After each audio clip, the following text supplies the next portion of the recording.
Hey everybody, I'm Angel Cosillo. Thank you for tuning in to another Cosillo blade review. And today we're going to be taking a look at a new piece of gear, and that is the Cold Steel Special Forces shovel, or the Spetznaz shovel. Now, just to be clear, if it's not clear by the title already, this is the shorter version. This is the Special Forces version, which means it's going to be from tip to the end here, around 20 inches. They do have a longer version that is around 28 inches, I believe, something like that. And then the head for the other one is a little longer and a little more narrow. So first off, like I just mentioned, it's 20 inches overall. I looked on Cold Steel's actual website and they have it at 19.68 inches. So again, 20 inches pretty much. Again, that's from the tip of the head here all the way to the end of the handle there. The steel for this is 1055 high carbon steel. It's the same thing essentially that they make their tomahawks out of and stuff like that. It's a very durable carbon steel. This shovel has 4 edges, or 4 faces, I guess. You got a straight edge here, another straight edge here to make the point, and then the other one on the other end, and it's sharpened on both sides. And also this shovel is relatively flat, as you can see, but that's kind of the point. That's the design. These aren't that sharp, to be honest, which is fine for a digging tool.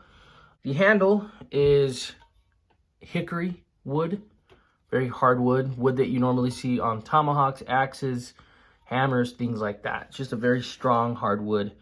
I believe it's American hickory. But yeah, just solid stuff. This is also coated in kind of like a paint or coating that they do. I'm not sure if it's a bake-on or something. This I believe is pretty standard for Cold Steel. I've had a couple of tomahawks in the past from them, and it had the same stuff on it. It just keeps it from rusting, essentially. The weight, it's 1 pound, 10.8 ounces. So a little over a pound.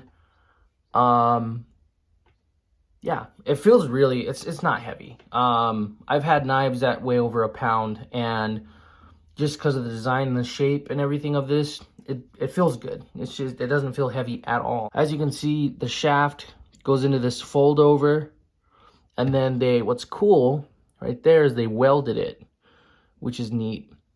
I myself haven't seen that done on shovels or any other tools like this. So that's cool. And I know that probably provides a good amount of extra strength.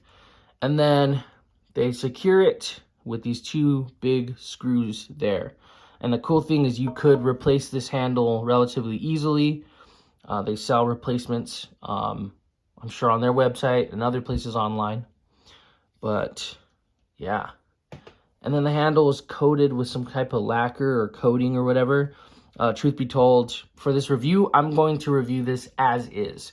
But after the fact, I definitely am going to strip this and just put linseed oil on it. That's just my preference. You guys can do whatever you want. I'm sure this is fine. So another thing I wanted to do with this is, first off, I want to show you guys the sharpness. So I have a piece of paper here. Let's see this edge. So as you can see, not really sharp. Kinda. You catch it. See this edge. Yeah, nothing. This edge. Kind of right there. Huh. That's surprising. Alright, there's a little bit. Let's try this one again. I'm just curious. And then, let's see, this straight edge. Let's try this one out. So as you can see, it's not sharp by any means. Let's have a couple things for comparison. Here's a knife that you've seen already. Again, this is gonna make a bunch of comebacks. It's my favorite fixed blade. It's the Tops Moccasin Ranger. So there it is, compared to the tool, compared to the head. The Buck 110 Folding Hunter. There it is in comparison. The Victorinox Pioneer A-Locks. So there it is right there. It's a old Zippo lighter. Maybe some of you know that scale or have seen that and handled that, as you can see. Oh yeah, also this is made in Taiwan. I don't think I mentioned that. So anyway, folks, that's all I got specs wise. Let's head out and put it to use.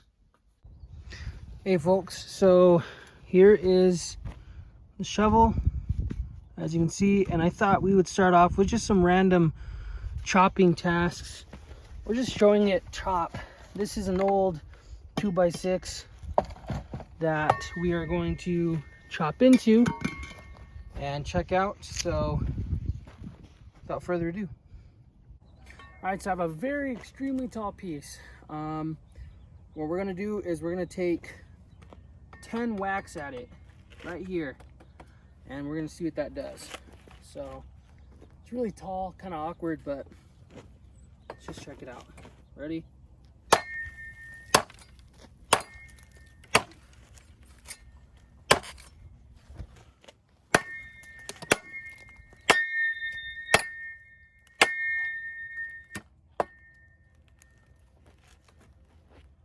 That's the damage it does with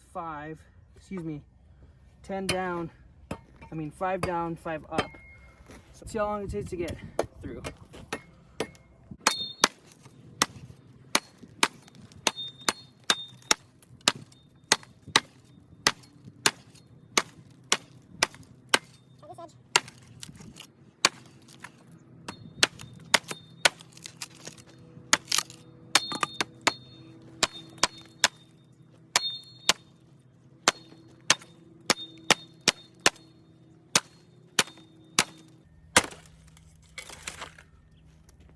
All right, so this is what it looks like after that. Kind of awkward, but it definitely chopped through this wood here. As you can see, chopped pretty good. The only issue I ran into, especially with this, if you're wearing gloves, this just spins. It really spins. So that's part of why I've liked removing this lacquer, is it keeps it from being less smooth. Normally I do stuff without gloves, but I really wanted to test the feel for this with gloves, and I'm glad I did, because it definitely spins around a lot. So yeah, it definitely can chop. Kind of awkward, like I said, but it can chop and it does work. All right, folks, so the next task we're gonna do is, it makes the most sense, we're gonna dig a hole.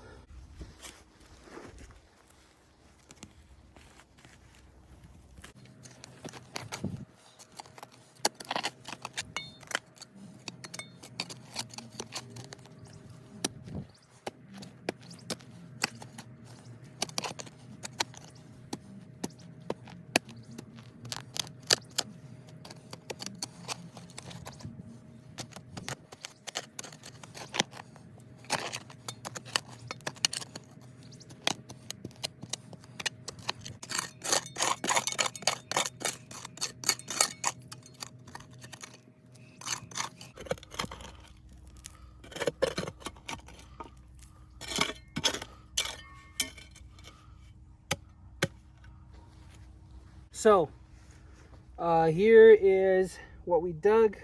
As you can see, it's all right. Maybe about,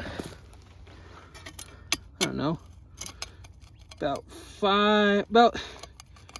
7 or 8 inches down in there.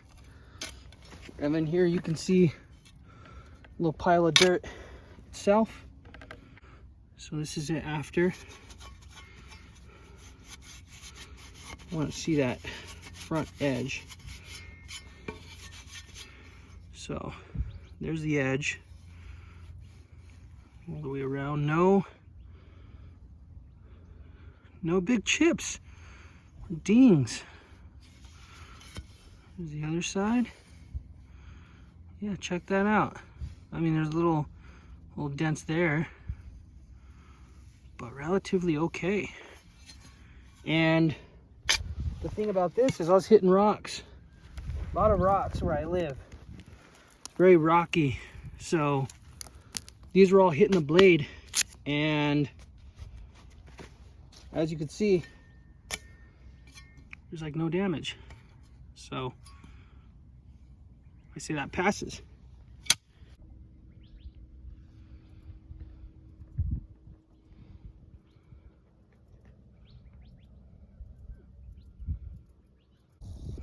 All right, folks, so for the final bit of this review, I wanted to show this being thrown. Now, I haven't thrown it before. I literally just stuck it in this by hand, but it's marketed as also a throwing weapon, tool, fun thing.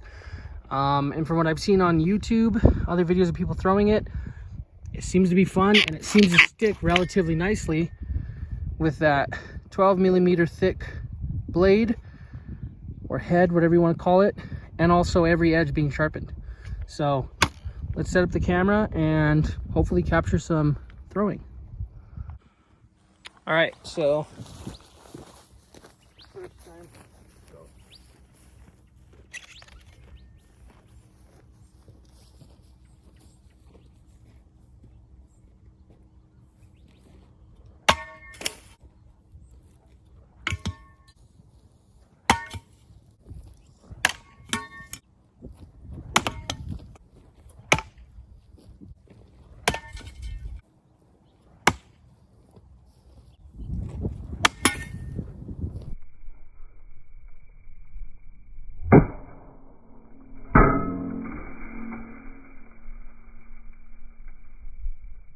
Check that out, guys.